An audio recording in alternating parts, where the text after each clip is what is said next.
என் நெஞ்சில் குடியிருக்கும் தோழர்களே, பிறப்புக்கும் எல்லா உயிர்க்கும்னு சொன்ன ஆதியோன் திருவள்ளுவருடைய வழியில நம்முடைய தமிழக வெற்றி கழகத்தின் கொள்கை தலைவர்களா பகுத்தறிவு பகலவன் தந்தை பெரியாரையும், பார்போற்றும் பெருந்தலைவர் காமராஜரையும், அரசியல் சட்ட மாமேதை டாக்டர் அம்பேத்கரையும், வீர தமிழ் மங்கை வேலு நாச்சியாரையும், மக்கள் சேவகர் அஞ்சலை அம்மாளையும் நம்முடைய அரசியல் வழிகாட்டிகளா ஏற்று சாதி மத பாலின பாகுபாடு இல்லாத சமத்துவ சமுதாயத்தை உண்டாக்க மதச்சார்பற்ற சமூக நீதி கொள்கைகள், அதாவது செக்யூலர் சோஷியல் ஜஸ்டிஸ் ஐடியாலஜிஸோட நம்ம தமிழக வெற்றி கழகத்தின் வழியா உங்களுக்காக உழைக்கணும்னு நான் வரேன்.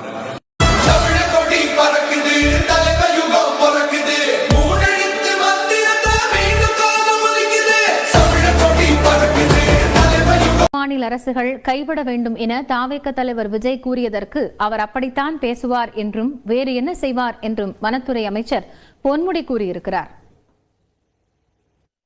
அரசியல் இப்ப வனத்துறை பத்தி இருந்தா கேளுங்க, அதுக்கு அப்புறம் பேசிக்கலாம். அவருக்கு அப்படித்தான் பேசுவாரு, வேற என்ன பண்ணுவாரு? பரந்தூர் விமான நிலைய திட்டம் மத்திய அரசின் திட்டம் என்றும் அப்பகுதியில் உள்ளவர்களுக்கு வேலைவாய்ப்பு கிடைக்கும் என்பதாலும் அதை ஆதரித்ததாக திமுக செய்தி தொடர்பாளர் TKS இளங்கோவன் தெரிவித்துள்ளார். விமான நிலையத்தை பொறுத்தவரை இது ஒன்றிய அரசு கொண்டு வருகிற திட்டம் இருந்தாலும் கூட அந்த பரந்தூர் விமான நிலையத்தின் அங்கே அமைவதன் மூலமாக பல்வேறு தொழிற்சாலைகள் அந்த பகுதியிலே வருவதற்கும் பல்லாயிரக்கணக்கான இளைஞர்களுக்கு வேலை வாய்ப்பு கிடைப்பதற்குமான வழிமுறைகள் ஏற்படும், பல்வேறு நன்மைகள் இருக்கும், பலர் தொழிற்சாலை அங்கே துவங்க வருவார்கள் என்கிற அந்த எண்ணத்திலே தான் அதை நாங்கள் அனுமதிக்கிறோமே தவிர மக்களுக்கு எதிராக செய்யவில்லை. பரந்தூர் விமான நிலையத்தை பொறுத்தவரை ஒரு சில இடங்களே உரிய விலை கொடுத்து அங்கே உள்ள மக்களிடமிருந்து வாங்கி அதை அமைக்கிறார்கள். எனவே அதனாலே தான் நாங்கள் அதை தடுக்க முடியவில்லை. ஏகனாபுரம் மக்களை விஜய் சந்தித்ததில் தவறு எதுவும் இல்லை என்று மதிமுக MP துரை வைகோ தெரிவித்துள்ளார். அரியலூரில் செய்தியாளர்களிடம் பேசிய அவர், ஏகனாபுரம் மக்களின் கருத்தை விஜய் ஊடகம் மூலம் தெரிவிக்க வேண்டும் என்றார். பரந்தூர் பகுதியில் பொறுத்த வரைக்கும் அங்க இருக்கிற சில கிராமங்கள் பொறுத்த வரைக்கும் அந்த நில கையகப்படுத்துறதுல அந்த கிராம மக்களுக்கு ஒரு எதிர்ப்பு இருக்கு. அவங்களோட எதிர்ப்பை கடந்த காலம் சில தெரிவிச்சிருக்கிறாங்க. அந்த மக்களுடைய கருத்துக்களை கேட்கறதுக்காண்டி ஒரு சகோதரர் விஜய் அந்த இடத்துக்கு போறாரு. அது தவறு கிடையாது. தமிழக அரசு பொறுத்த வரைக்கும் அதுக்கு உண்டான ஒத்துழைப்பை கொடுத்திருக்கிறாங்க. சகோதரர் விஜய் போறது தவறு கிடையாது. ஒரு அரசியல் இயக்கத்தின் தலைவர் அங்க போறது தெரியாது. அந்த மக்களுடைய கருத்துக்கள் கொண்டு போய் நீங்க பத்திரிகை உங்களை மாதிரி பத்திரிகை மூலியமா அதை பிரதிபலிக்கிறது தவறு கிடையாது. பரந்தூர் விமான நிலையத்திற்கு பதில் விஜய் மாற்று இடத்தை மாநில அரசுக்கு பரிந்துரைப்பாரா என தமிழ்நாடு பாஜக தலைவர் அண்ணாமலை கேள்வி எழுப்பியுள்ளார். Among the major Indian airports, the cities, Chennai is a very congested airport because we are just about 1,000 acre. If you look at Delhi, which is a 5,000 acre airport, Hyderabad is also close to 5,000 acre airport, Bangalore is close to 4,000 acre airport. So Chennai is 1,000 acre. It's a very congested. Tamil Nadu needs more airports. That is clear.